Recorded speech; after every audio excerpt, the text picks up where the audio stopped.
ബംഗ്ലാദേശ് കലാപക്കേസിൽ മുൻ പ്രധാനമന്ത്രി ഷെയ്ഖ് ഹസീന കുറ്റക്കാരിയെന്ന് കോടതി. മനുഷ്യരാശിക്കെതിരായ കുറ്റകൃത്യം ചെയ്തു എന്നാണ് ധാക്കയിലെ ഇന്റർനാഷണൽ ക്രൈംസ് ട്രിബ്യൂണൽ വിധിച്ചത്. വിദ്യാർത്ഥികൾക്കെതിരായ വെടിവെപ്പിനെ കുറിച്ച് ഷെയ്ഖ് ഹസീനയ്ക്ക് അറിയാമായിരുന്നു എന്നും കോടതി നിരീക്ഷിച്ചു. അജീഷ് ജയകുമാർ വിവരങ്ങൾ നൽകും. ഡൽഹിയിൽ നിന്ന് അജീഷ്, ഷെയ്ഖ് ഹസീനയെ സംബന്ധിച്ച് വളരെ നിർണായകമാണ്, ഇന്ത്യയെ സംബന്ധിച്ച് പ്രധാനപ്പെട്ടതാണ്. ഹസീന ഇന്ത്യയിലുണ്ട്, ഇന്ത്യയിലെ മീഡിയയുമായി കഴിഞ്ഞ ദിവസങ്ങളിൽ സംസാരിച്ചു. അവാമി ലീഗ് പ്രവർത്തകരോട് വിധി എതിരാണെങ്കിൽ തെരുവിലിറങ്ങണം എന്ന് ഹസീന ആഹ്വാനം ചെയ്തു എന്ന് റിപ്പോർട്ടുകൾ ഉണ്ടായിരുന്നു. ഇതിലെ കുറ്റക്കാരി എന്ന് കണ്ടെത്തിയെന്നതിനപ്പുറത്തേക്ക് ശിക്ഷാവിധി ഇന്നുണ്ടാകുമോ? എന്താണ് വിവരങ്ങൾ? ഈ 2024 വിദ്യാർത്ഥി പ്രക്ഷോഭം അത് അടിച്ചമർത്തിയതുമായി ബന്ധപ്പെട്ട കേസിലാണ് ഇപ്പോൾ കോടതി വിധി പറയുന്നത്. ഇതിൽ ഷെയ്ഖ് ഹസീന കുറ്റക്കാരി എന്നാണ് ഇന്റർനാഷണൽ ക്രൈംസ് ട്രിബ്യൂണൽ കണ്ടെത്തിയിരിക്കുന്നത്.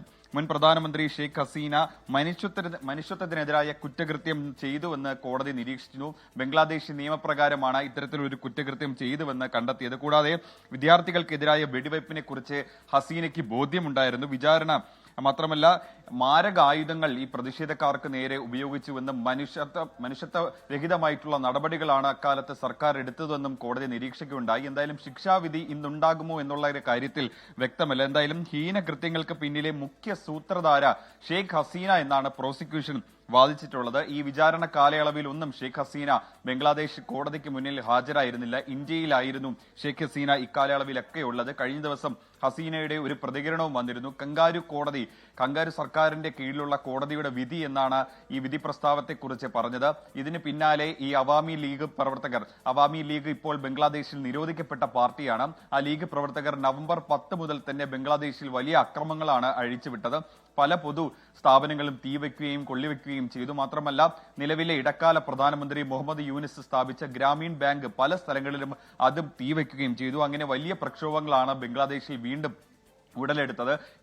ഇത് കണക്കിലെടുത്ത് ഈ അവാമി ലീഗിന് വലിയ സ്വാധീനമുള്ള പ്രദേശങ്ങളിലൊക്കെ തന്നെ വലിയ സുരക്ഷാ സന്നാഹങ്ങളാണ് ഏർപ്പെടുത്തിയിട്ടുള്ളത്. എന്തായാലും വിധി എന്താണ് എന്നുള്ളതിന്റെ ആകാംക്ഷയിലാണ് എല്ലാവരും. വധശിക്ഷ നൽകണമെന്നാണ് നേരത്തെ പ്രോസിക്യൂഷൻ ആവശ്യപ്പെട്ടിട്ടുള്ളത്.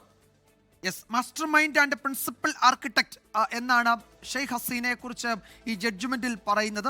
എന്താണ് ശിക്ഷ എന്നറിയില്ല. പരമാവധി വധശിക്ഷ കിട്ടാനുള്ള സാധ്യത പോലുമുണ്ട് എന്നാണ് നിയമവിദഗ്ധരൊക്കെ ചൂണ്ടിക്കാട്ടുന്നത്. അത് ഇന്ന് തന്നെ ഉണ്ടാകുമോ ശിക്ഷാ പ്രഖ്യാപനം എന്നത് ഒരു പക്ഷേ അല്പസമയത്തിനകം അറിയാം. ഏറ്റവും പുതിയ വിവരങ്ങളാണ് അജീഷ് ജയകുമാർ ഡൽഹിയിൽ നിന്ന് നൽകിയത്.